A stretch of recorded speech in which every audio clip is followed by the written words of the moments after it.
Everton versus Arsenal. It's been a week. No, football's a bit boring for me. Definitely not healthy for the channel, but finally we're back. And it's Everton this time. Now, Everton away, a bit of a dodgy one for us. Normally, Everton defending wise, they do quite well.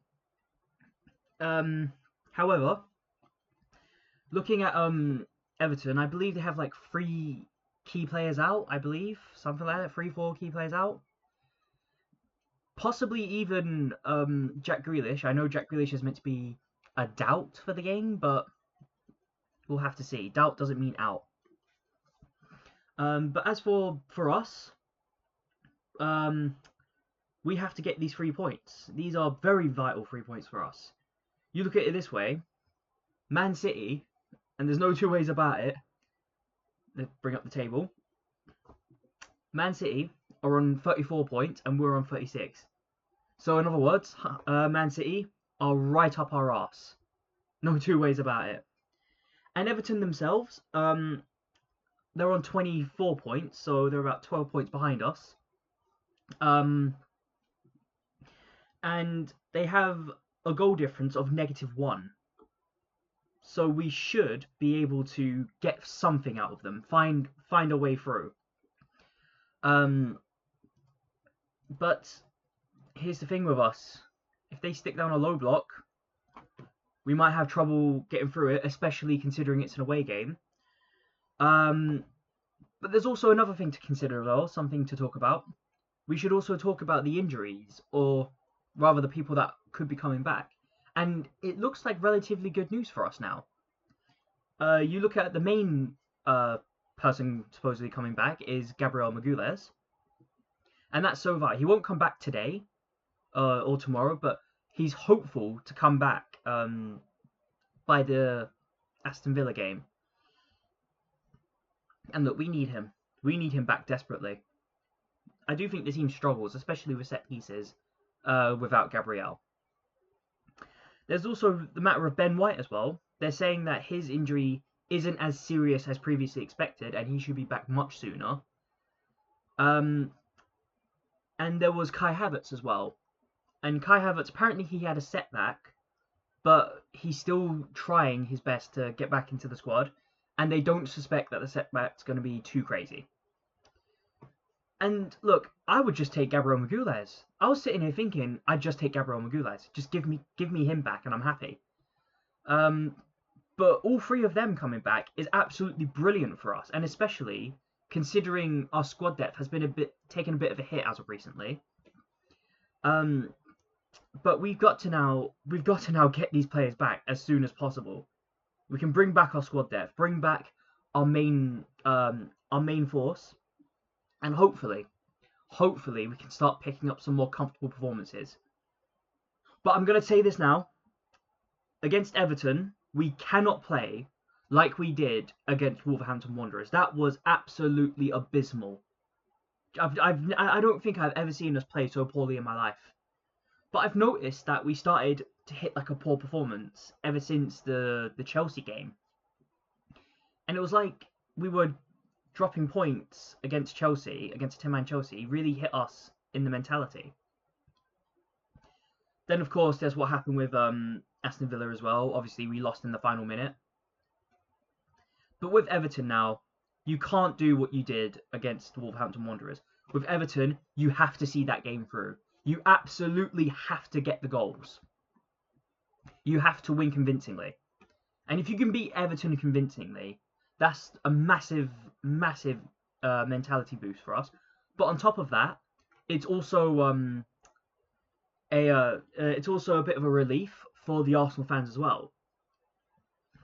Because by the end of tomorrow, with Man City at home against West Ham, which, let's be honest, should be an easy win for Man City, by the end of tomorrow, we could be second place. So we've got to see this through. We've got to see this game through. We've got to get the 3 points, no pissing about, and hopefully take it from there. But with Man City, you can't say die to them. Man City, now that they're right up our arse, and they've come back from greater challenges against us in the previous 2 years. So now we've got to finally show a little bit of character that we can hold this lead, maybe even hopefully extend it.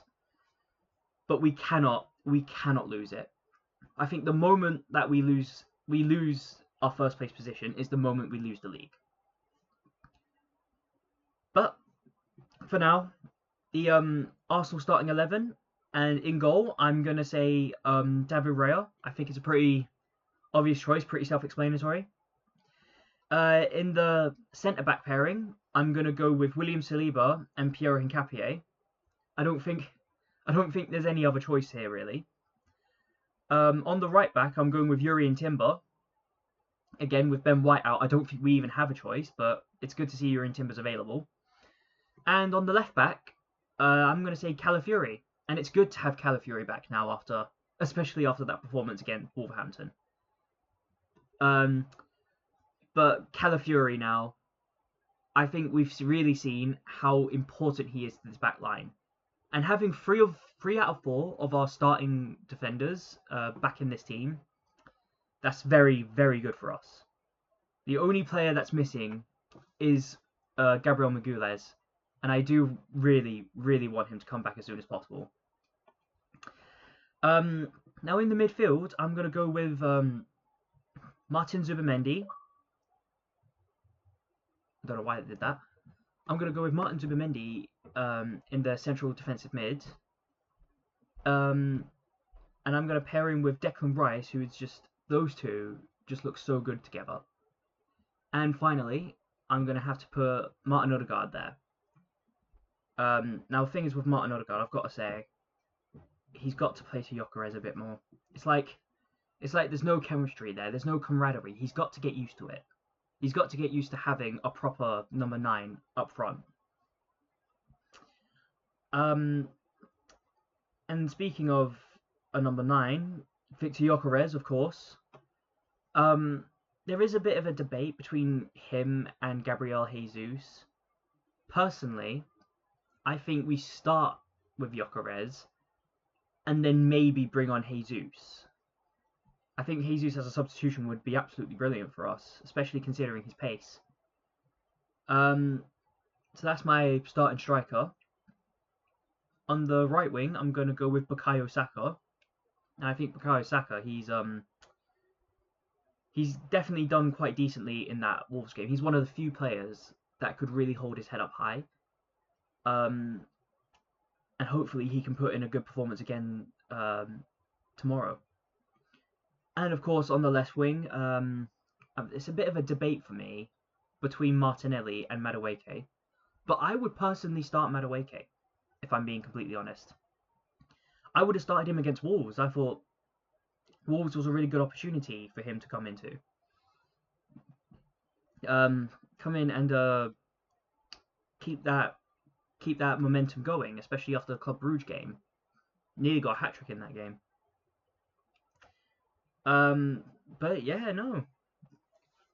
Overall, that's my starting 11. That's the match preview. Let me know what you think down below in the comments. Like, share, and comment, and please do subscribe. It really does help out the channel. And I will see you for the live reaction for Everton versus Arsenal. Goodbye for now.